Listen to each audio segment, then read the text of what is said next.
Hello दोस्तों। चलिए अब एक नए कॉन्सेप्ट पर आते हैं। अभी तक हमने ये जाना कि कौन से ट्रांसफर्स टीपीए एक्ट में गवर्न होते हैं। अब हम ये जानेंगे कि कौन सी प्रॉपर्टीज टीपीए एक्ट से गवर्न हैगी। देखिए, प्रॉपर्टीज दो तरीके की होती हैं, एक होती है मूवेबल तो दूसरी इमूवेबल। मूवेबल प्रॉपर्टी के लिए एक अलग से एक्ट बना हुआ है जिसे हम सेल्स ऑफ गुड्स एक्ट 1930 कहते हैं, और ज्यादातर मूवेबल प्रॉपर्टी से रिलेटेड ट्रांजैक्शन या केसेस इस एक्ट से गवर्न हो जाते हैं। तो अब अगर हम इमूवेबल की बात करें तो इमूवेबल प्रॉपर्टीज डीपीए एक्ट से गवर्न होते हैं, लेकिन अब इसमें एक ट्विस्ट है। देखिए, डीपीए एक्ट मूवेबल प्रॉपर्टीज को भी कवर करता है। अब ये जानते हैं कैसे।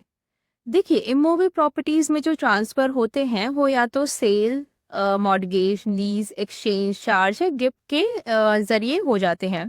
लेकिन टीपीए मूवेबल प्रॉपर्टी को भी कवर करता है।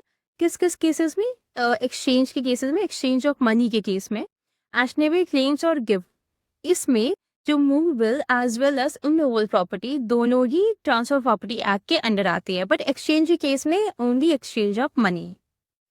मोटा मोटा देखें तो सेक्शन 5 से 37 ऑफ टीपीए एक्ट के जो प्रोविजन है वो दोनों ही मूवेबल और इमूवेबल एक्ट मूवेबल प्रॉपर्टीज को कवर करते हैं। चलिए दो इंपॉर्टेंट वर्ड समझते हैं, एक होता है इंक्लूसिव और एक है एग्जॉस्टिव। कुछ एक्ट्स ऐसे होते हैं जो इंक्लूसिव होते हैं और कुछ एग्जॉस्टिव। अब इन दोनों शब्दों का मतलब क्या है, इसको ध्यान से समझिए।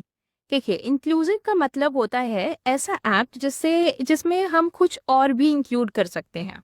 मतलब वो एक्ट आपको प्रोविजन देता है लेकिन एक स्कोप भी देता है जिसमें आप सिमिलर चीजें बाद में ऐड कर सकते हैं।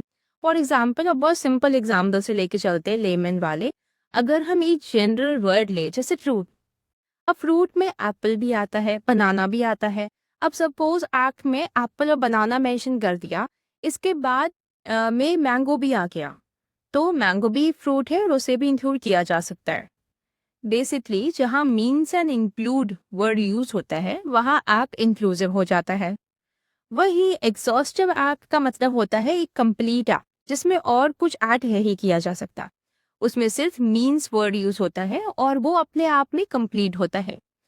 तो अगर लिखा है फ्रूट मीन्स एप्पल तो हम मैंगो या बनाना ऐड नहीं कर सकते। तो क्या आप बता सकते हैं टीपीए इंक्लूसिव है या एग्जॉस्टिव?